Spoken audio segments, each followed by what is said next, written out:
Some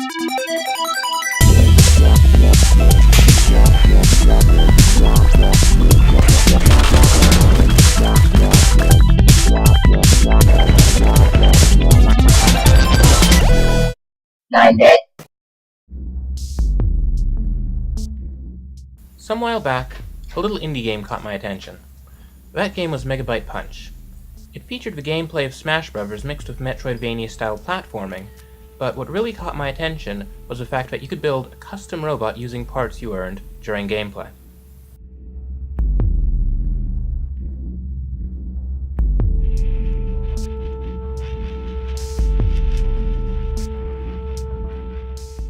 According to the game, you play as Megak.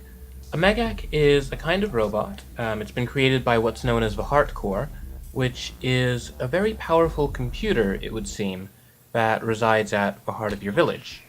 Now, your goal, of course, is to protect the Heart Core and to protect your village.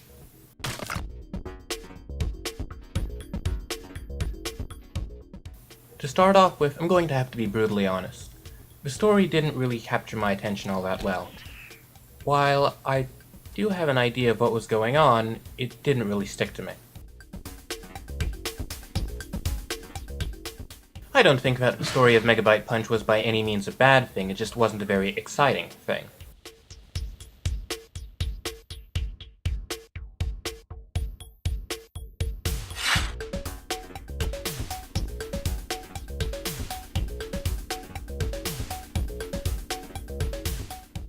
While I personally didn't think too much of the story, I do feel that the game's presentation was very strong. It reminded me in some ways of Cave Story, which, as we all know, is a wonderful indie platformer that you absolutely must play if you haven't already.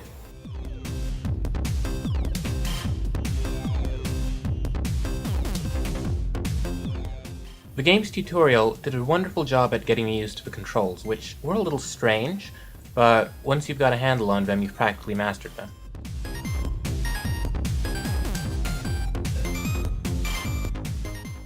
Aesthetics are one area that I feel that Megabyte Punch truly shines in. In some ways, I can't help but be reminded of an older Sonic the Hedgehog game when I take a look at Megabyte Punch. And of course I mean this in a very good way. There is something about the very simple, flat textures that remind me of Sonic CD, perhaps? I'm not quite sure which game I'm thinking of, but what I can tell you is that it looks very good. I feel that it would be a crime to mention Megabyte Punch without talking about the music of the game. The music, created by Oscar Vanderberg, is fantastic. It's a mix of dubstep with electro, and it's all cut to fit whatever level the songs are in. So, for example, for the icy levels, songs are very chill, whereas in the desert levels, I feel as if I'm waltzing through the Sahara. The chiptune tracks of Megabyte Punch really resonated with me. It's not too often that I'll stumble across a game of this genre with such a memorable soundtrack. In my honest opinion, it's worth splurging a little to get the game's deluxe edition, which comes with the soundtrack. Something else I liked about Megabyte Punch a lot was its layout. The village that you live in, Ventu Village, serves as something of a hub for the rest of the game's levels. Now, each level is divided into 3 stages. At the end of those stages is a boss battle. It's during the boss battles that the Smash Bros. Influence becomes really quite clear. After a brief, somewhat villainous speech, you go up against the boss of the level. During the boss battles, the more damage you take, the further you fly. The thing is, if you fly off the edge of the world, you've lost a life. Lose all of your lives, and it's game over. As mentioned before, though, you can access the bosses through Ventu Village, and if you're beaten, you don't have to go through the whole stage again. I'd like to make a little note about the game's AI. It's absolutely excellent. Why? Because if there's one thing I've noticed about it, it's that it knows when to retreat. While enemies in Megabyte Punch will definitely attack you, they're also going to be cautious about it, and if they've taken enough damage, they run back to get help from their friends. Now, whenever you defeat a boss in Megabyte Punch, you'll receive a new part. This boss, for example, drops a drill after he's defeated. Now, the drill has many neat uses. Besides coming in handy when you're up against some tough Megaks, It's also useful for destroying some of the game's terrain.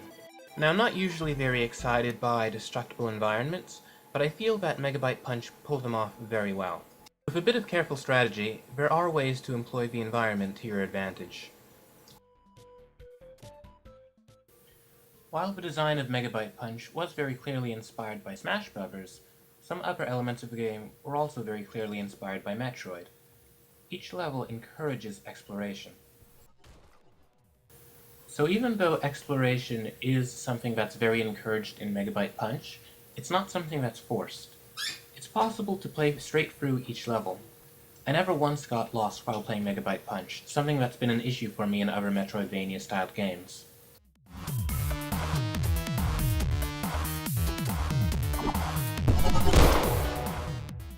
In addition to Adventure Mode, Megabyte Punch also features a Tournament Mode in which your fine-tuned Megac can go up against other, very tough Megacs. Besides being a fun little addition to the game, Tournament Mode is a great way to test your Megac's strength, and also an opportunity to win a new part. Now, a game like Megabyte Punch would not be complete without multiplayer. While there's no online-based multiplayer, there is local multiplayer that allows you and another player to go up against each other if you have an extra Xbox 360 or similar controller lying around your home. Of course, there's also the ability to play co-op with a friend. Overall, I'm very pleased with Megabyte Punch. There's plenty of content, great gameplay, and incredible aesthetics. Honestly, this game is worth playing for the music alone. At the time of the creation of this video, Megabyte Punch is up on Steam's Greenlight. If you'd like to see this game on Steam, just head over there and vote for it. It absolutely deserves it.